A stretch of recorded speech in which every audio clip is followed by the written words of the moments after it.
Hello students, आज इस video में हम कंटिन्यू करेंगे हमारा नेक्स्ट टॉपिक, जो कि डिफरेंस होगा न्यूक्लियोटाइड और न्यूक्लियोसाइड के बीच। न्यूक्लियोटाइड और न्यूक्लियोसाइड के बीच में डिफरेंस हम स्टडी करें। न्यूक्लियोटाइड क्या होता है? जो भी कंपोनेंट्स हमने न्यूक्लिक एसिड के लिए पीछे डिस्कस किए थे, उसमें हमने ये पढ़ा था that one is pentose sugar,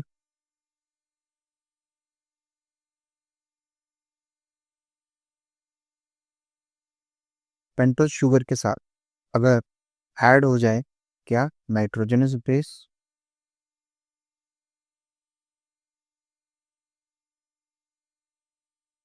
और उसी पेंटोस के शुगर के साथ ऐड हो जाए फॉस्फोरिक एसिड,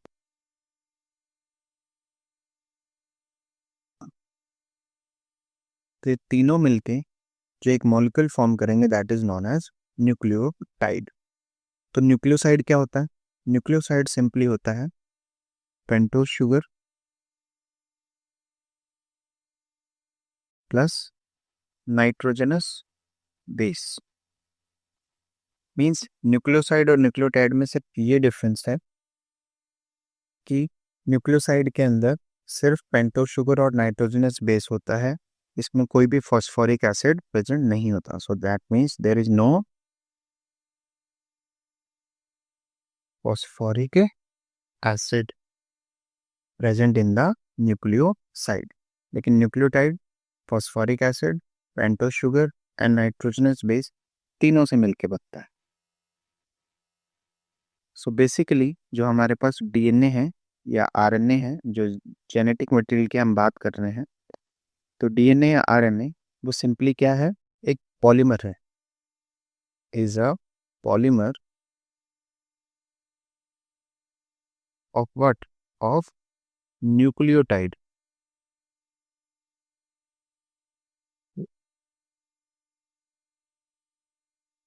और सिंपली हम उसको पॉलीन्यूक्लियोटाइड मॉलिक्यूल भी बोल सकते हैं, और we can say it as a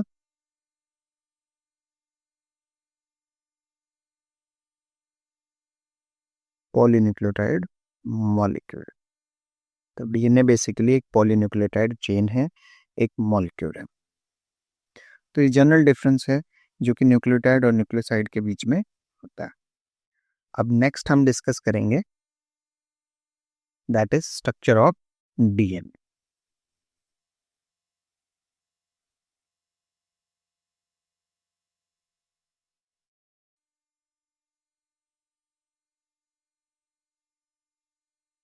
structure of DNA.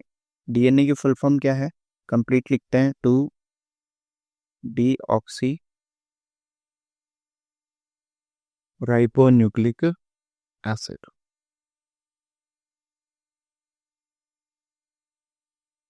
तो स्ट्रक्चर ऑफ डीएनए में कुछ खास बातें हैं जो कुछ हम पहले भी पढ़ चुके हैं कि न्यूक्लिक एसिड हमें किसने दिया, टर्म जो रिपोर्ट की थी वो किसने की थी? फ्रेडरिक मिशर ने। डीएनए एक एसिडिक सब्सटेंस है। डीएनए कैसा सब्सटेंस है? Acidic substance.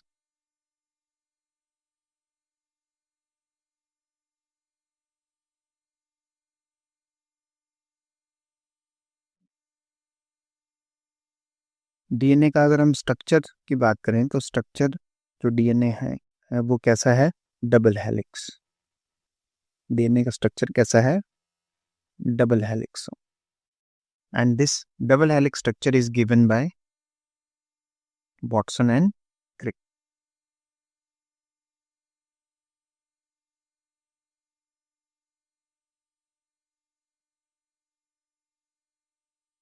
डीएनए है क्या? DNA is a polynucleotide polymer, a polymer of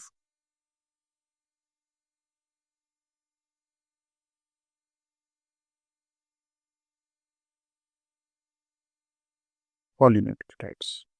ये है सिंपली डीएनए।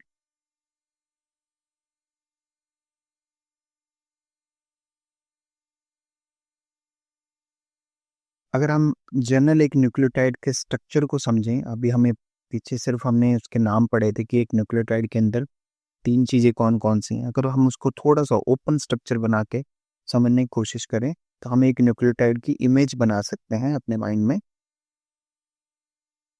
ये हमारे पास शुगर है, दैट इज़ पेंटोस शुगर। तो इस केस में जो डीएनए है, तो ये हमारे पास डीऑक्सीराइबोस शुगर होगी। इसके 4th कार्बन पे यहाँ पर हमारे पास CH2OH एक 5th कार्बन यहाँ पर लगा होगा। तो मैं जस्ट नंबरिंग यहाँ पे कर लेता हूँ, that is carbon number 1, 2, 3, 4 and 5। तो 5th कार्बन से हमारे पास यहाँ पर क्या जुड़ा होगा? फॉस्फोरिक एसिड या फॉस्फेट ग्रुप।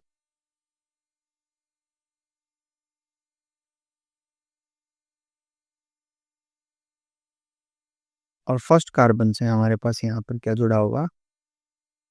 नाइट्रोजनस बेस, जो कि या तो प्यूरिन हो सकता है या आइदर पिरिमिडिन हो सकता है।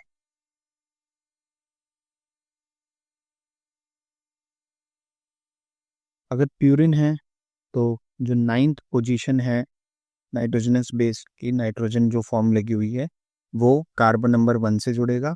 और अगर पिरिमिडिन है तो जो फर्स्ट पोजीशन है, ये जो नाइट्रोजन एटम लगा हुआ है, वो ज्वाइन करेगा carbon number 1 of deoxyribose sugar. Deoxy है तो डिफरेंस कैसे पता चलेगा? कि सेकंड पे दोनों जगह क्या लगा होगा? हाइड्रोजन। और थर्ड वाले पे हाइड्रोजन के साथ हाइड्रोक्सिल ग्रुप क्या होगा? अटैच होगा।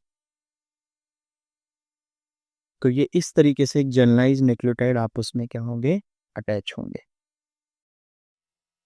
अटैचमेंट के तौर पे हम इसकी बॉन्डिंग समझ सकते हैं कि डीएनए के केस में बॉन्डिंग कैसे बनती है, क्योंकि यहाँ बॉन्डिंग जानना बहुत ज़रूरी है।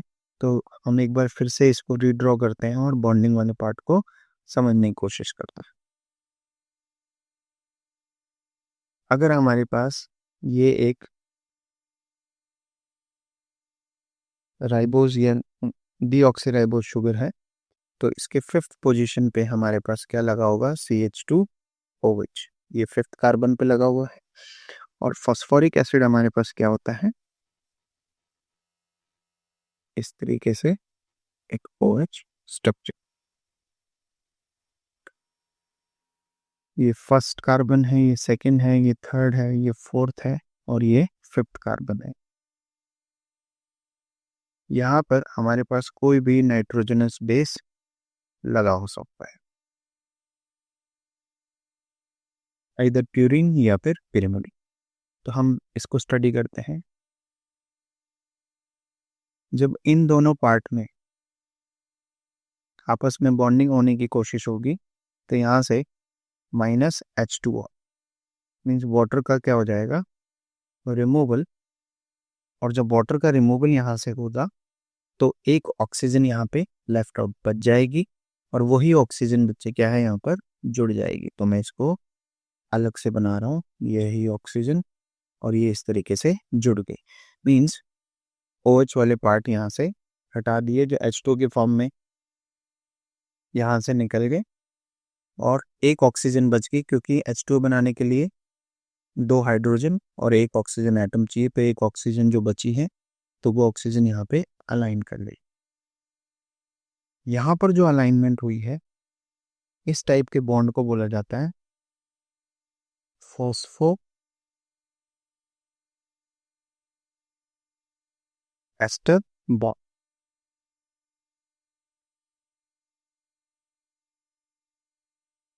इस टाइप के बॉन्ड को क्या बोला जाएगा? Phospho ester bond. रीजन है क्योंकि ऑर्गेनिक केमिस्ट्री में आपने पढ़ा होगा कि जब कार्बन के साथ डबल बॉन्ड और सिंगल बॉन्ड इस तरफ और इस तरफ, कोई भी एल्काइल ग्रुप इस तरीके से, कोई भी आर ग्रुप आप जोड़, तो जो बॉन्ड बनता है वो एस्टर बॉन्ड कहलाता है। लेकिन डीएनए के केस में जो हम यहाँ पर देख रहे हैं, उस केस में यहाँ कार्बन की जगह हमारे पास क्या है, फॉस्फोरस लगा हुआ है, और फॉस्फोरस के साथ एक डबल बॉन्ड हो ये और एक सिंगल बॉन्ड को ये। सो इसीलिए ये बॉन्ड के नेम में नाम क्या आ गया, फॉस्फो और एस्टर बॉन्ड। तो ये हो गया फॉस्फो एस्टर बॉन्ड। और यहाँ पर है हमारे पास नाइट्रोजनस बेस जो कि कार्बन के साथ जुड़ा हुआ है। क्लास +1 के बायोमोलिक्यूल चैप्टर में हमने पढ़ा था कि जब कभी शुगर और शुगर आपस में बॉन्ड बनाते हैं तो उस बॉन्ड का नाम क्या होता है, ग्लाइकोसाइडिक बॉन्ड।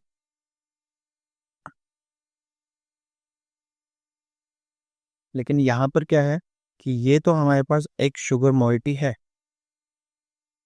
डिऑक्सिड, लेकिन नाइट्रोजनस बेस हमारे पास शुगर कंटेंट नहीं है।